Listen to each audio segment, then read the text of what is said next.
Redline logbook here for Wistoria chapter 32. And we start off with a flashback after Will graduated, but before he entered the tower, where Elfi is currently throwing a tantrum because she wanted to recruit Will, but she wasn't allowed to. She gets all mad because she was promised she could recruit him if he made it into the college, but that was most likely a lie to shut her up because no one actually thought Will could make it. Elfi even sent Will dozens upon dozens of recruitment letters. She refers to them as love letters, though. And she even accuses Sarissa of being the one blocking the letters and returning them, but it wasn't her. In fact, it was Kurt, the head of the college. Elfi's decision is then to freeze the entire college solid. But it's clear that Sarissa's pretty used to dealing with Elfi and her behavior. The way she calms down Elfi is by telling her that no one in the tower is going to accept Will because he's an incompetent. Just allowing a pure sword into the academy is absurd in itself. But letting him join a faction, now that's beyond the pale, which is why Kurt is doing what he's doing. This is why Will be tested, like everyone else, to give him a chance to join the factions. And then Sarissa says, do you not think Will can do it on his own? And of course, Elfi takes the bait and goes along with this decision, because when it comes to Will, she clearly does not think rationally. That's when we go back to the present, where everyone receives their colors, and they're told to go to their personal faction.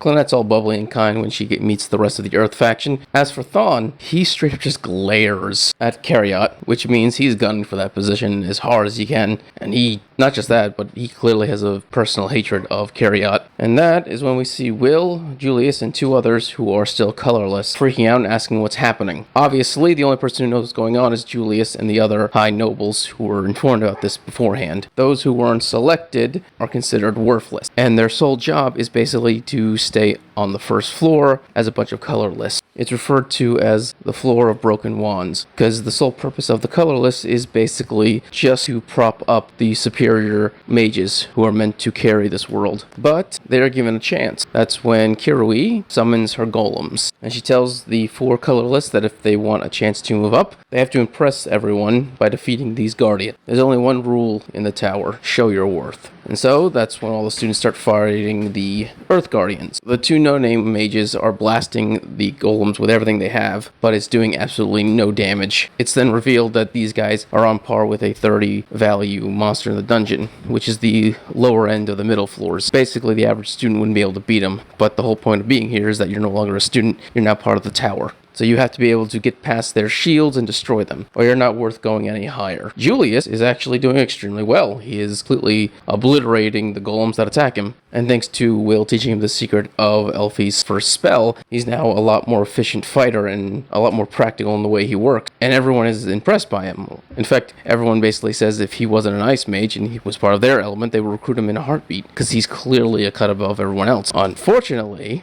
he's an ice mage, and so when he looks over to Elfi, he immediately looks away in disgust. Yeah, the issue is the simple fact that he bullied Will. Julius isn't dumb. He knows that's the reason why she's refusing to pick him, refusing to let him move up, which is causing him to freak the fuck out, because it means no matter how powerful he is, no matter how great he is, no matter what he does, he'll never move up as long as Elfi's pissed off that he was bullying Will. The thing is, Will doesn't care about that anymore, I don't think. The two of them are clearly friends. They spend all their time together. They hang out all the time. I mean, Julius is still a dick, but he's a dick that shows Will respect at this point, so the fact that Elfi still has a grudge is, oh, that sucks for Julius. That's a hardcore shit pile he's in.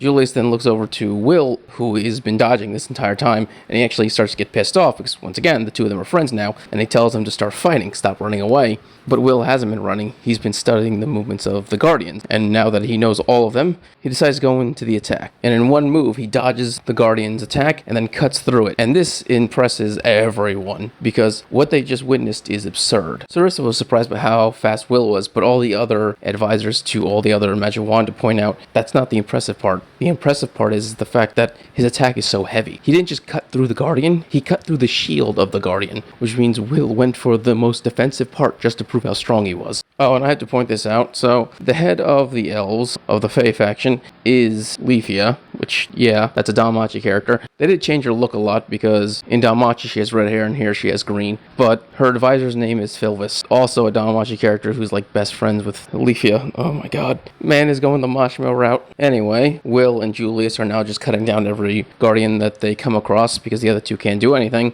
and obviously they're the two most impressive. That's when Julius shoots off a scatter spell, and one of the shots actually misses the Guardian and is about to hit Elfi. Obviously, she's no threat. She's vastly more powerful than Julius. But that's when Will runs up and uses his sword to block the attack, partially because he now wants to turn his sword into a magic sword, just to show how powerful he is. And now that he has an ice sword, in one move, Will destroys the rest of the Guardians. That is when Elfi, the Fire faction, the Darkness faction, the Earth faction, and the Wind faction all give Will their approval to joining their faction. Since multiple factions want him, Will now has the choice to pick any of these factions he wants. Obviously, his plan is to go with Elfi. But that is when Kurt stands up and says, wait, yeah. So clearly Kurt isn't satisfied, even though two Magi Wanda and the heads of several other factions already selected Will. Their thoughts are not good enough. What matters is Kurt's opinion when it comes to this college. Alright, if you enjoyed this video, subscribe, give a thumbs up so you can enjoy more Wistoria and other amazing things. Thank you and have a great day.